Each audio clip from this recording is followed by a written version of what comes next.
Ja, Fredi Seitz und bin Trainerin für gewaltfreie Kommunikation. Ich stelle mich immer vor als Trainerin, und also als Lehrende und als Lernende. Und der lernende Weg, der ist noch lange nicht fertig, würde ich sagen. Und wie ich da hingekommen bin, also kurz gefasst, ich habe irgendwann mal Marsha Rosenberg interviewt und das hat mich sehr interessiert, das Thema. Und er hat mich einfach sehr, sehr berührt. Also die Begegnung mit ihm hat was verändert. Seine Präsenz und sein Humor und seine Liebe, vor allem seine Liebe, hat mich total berührt. Und die Methode, die er vermittelt hat, die hat mich überzeugt. Auf jeden Fall auch intellektuell überzeugt oder theoretisch überzeugt. Aber berührt hat mich seine Liebe. Und dann habe ich ihn interviewt mehrere Male und habe dieses Buch mit ihm gemacht, was eine wunderbare Lernzeit war für mich, eine Chance, ihn wirklich alles zu fragen. Er hat diese 4 Schritte über viele, viele Jahre entwickelt, also diese Methode. Und ich meine, so wie ich ihn erlebt habe, ist er auch ein Mensch, der immer wieder weitergegangen ist und immer wieder Erfahrungen gesammelt hat und immer wieder immer tiefer diese Überzeugung erlebt hat, dass Menschen in der Tiefe liebesfähige Wesen sind, so alle. Und er hat ja mit den unterschiedlichsten Gruppen gearbeitet, also mit Gangs, mit kriminellen Jugendlichen, mit Menschen in Bürgerkriegsgebieten, mit Menschen in großen Organisationen, also mit allen eigentlich, also mit der ganzen Bandbreite, und hat gefunden, dass alle irgendwo in der Tiefe gleich ticken, so, und dass die Konfliktmuster gleich sind, und so ist diese Methode entstanden. Die sogenannte gewaltfreie Kommunikation, also eigentlich ist es eine Methode, wirklich 4 Schritte,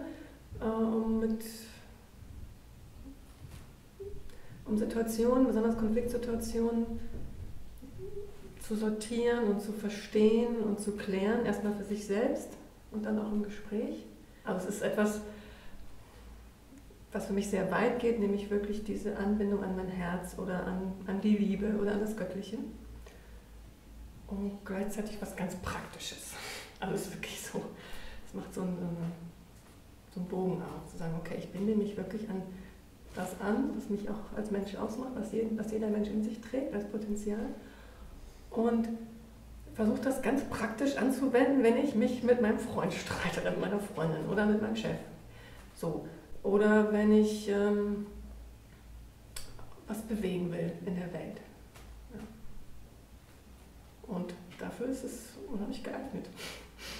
Die 4 Schritte der gewaltfreien Kommunikation sind erstens Beobachtung, zweitens Gefühl, drittens Bedürfnis und die Bitte. Und ja, hinter jedem einzelnen Schritt steckt ganz viel. Und angefangen mit der Beobachtung, da geht es darum zu gucken, okay, was ist die Realität? Was passiert im Außen? Was sind die Fakten? Und es ist natürlich gar nicht so einfach, weil Menschen die Weltrealität unterschiedlich wahrnehmen. Das ist der erste Schritt. So sehe ich das.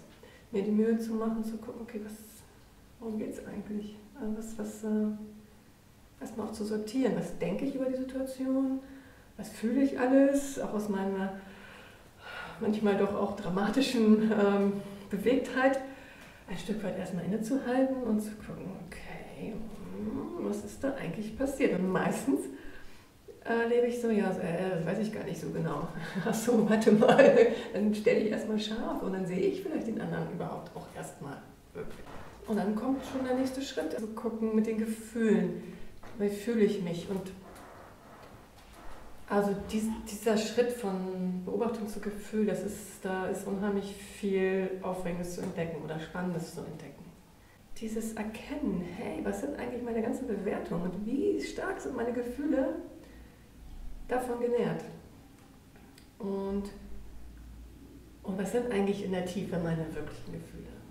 Und das wissen wir oft gar nicht, das fühlen wir auch oft überhaupt nicht. Okay, und dann diese Verbindung zwischen Schritt 2 und 3, zwischen Gefühl und Bedürfnis, der ist ganz spannend, weil ich bleibe nicht bei den Gefühlen, beziehungsweise ich stelle noch diese Verbindung her zu einer anderen Qualität, was Marshall Bedürfnisse genannt hat. Das ist so dieses, okay, was brauche ich, was ist mir wichtig? Das ist was ganz Kraftvolles. Also das ist sowas, dass ich vielleicht merke, ich habe ein Bedürfnis nach Liebe oder nach gesehen werden oder nach Respekt. Jeder Mensch hat das. Oder Ordnung. Oder Schönheit. Oder was auch immer es ist. Oder Kontakt. Ganz, ganz, ganz oft erlebe ich selber und auch bei anderen Menschen dieses Bedürfnis, angenommen zu sein. Wirklich ganz, ganz in der Tiefe angenommen zu sein. Mit dem ganzen Kram.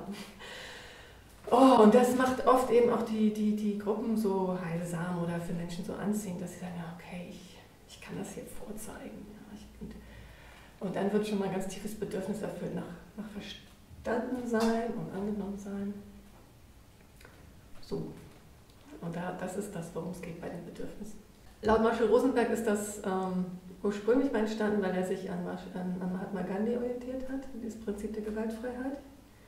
Er war ein großes Vorbild für ihn.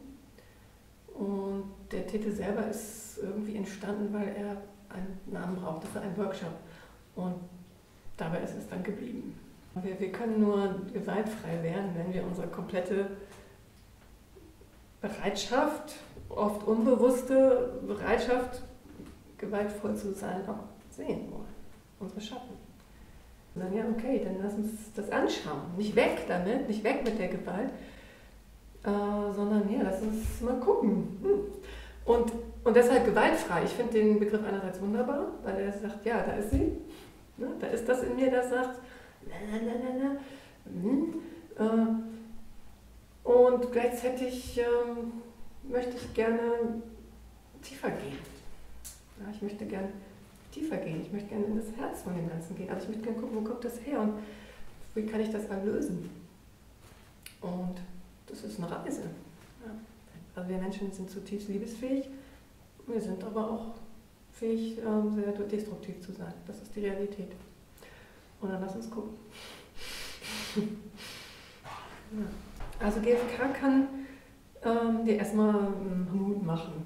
Also kann dir so, also GFK, also wenn Menschen das lesen, darüber lesen oder wenn sie in einen Workshop gekommen sind, dann sind sie oft sehr berührt.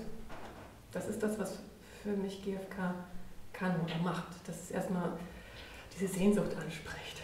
Oh Mann, ja, da stecken ja Bedürfnisse dahinter, hinter meinem Ärger. Und bei dem anderen ja vielleicht auch. Wow, da tut sich ja plötzlich was auf. Also es macht Mut. Es berührt, es macht Mut. Und es gibt auch ein Handwerkszeug an die Hand. Das heißt ja, dass jemand bereit ist, mir zuzuhören, oder ich bereit bin, mir selber zuzuhören, ohne zu urteilen. Mit diesen Liebesohren, Liebesaugen da zu sein. Das ist etwas, also das ist jetzt nicht etwas, was GFK kann, sondern was Menschen können und wozu GFK einlädt.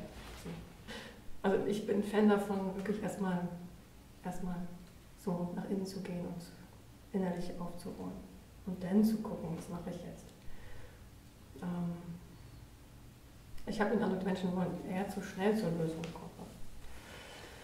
Und jetzt endlich entdeckt jeder, den ich kenne, der sich tiefer damit beschäftigt, aha, es geht hier um mich und es geht um meine Gefühle, es geht um mein Herz und dann ist es vorbei. Also dann ist es nicht vorbei, aber dann braucht es wirklich Herz und Verstand. Ja. Also es funktioniert nicht auf der reinen Verstandesebene. Oder ist dann eher begrenzt. Ist ja klar, weil wir bestehen aus beiden.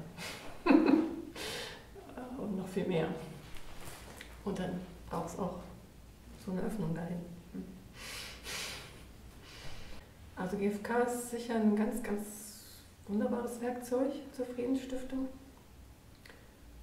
Einfach als Werkzeug, als, okay, wir setzen uns zusammen und wir reden über meine Gefühle und Bedürfnisse und die der anderen.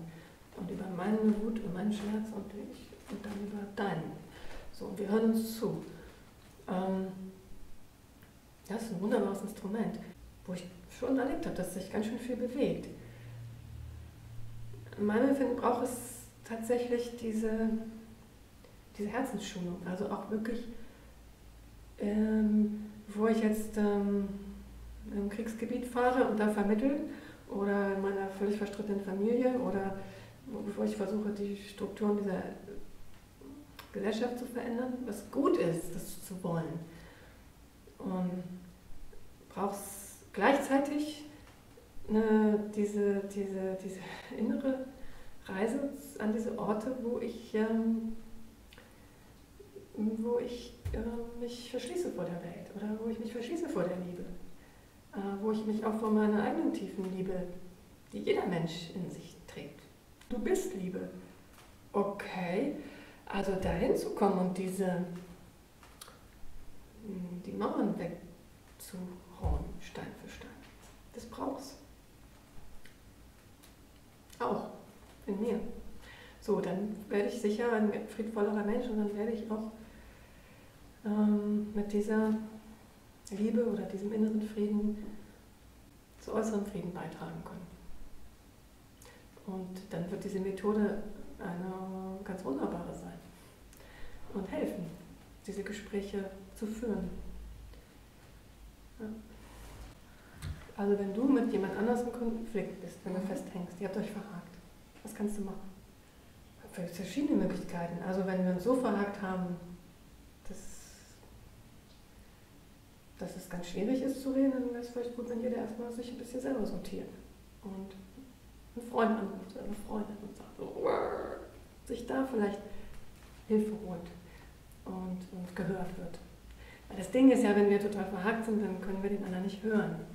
Dann können wir die Not des anderen nicht hören. Dann sehen wir nur, der mir böse ist, der greift mich an, der verurteilt mich, der hört mich nicht und der andere denkt das genauso und dann wird es schwierig. Also die Bereitschaft, also es braucht den Raum irgendwie, wenn es nur so ein ganz bisschen ist, diesen Raum zwischen uns beiden, dass wir bereit sind, zuzuhören.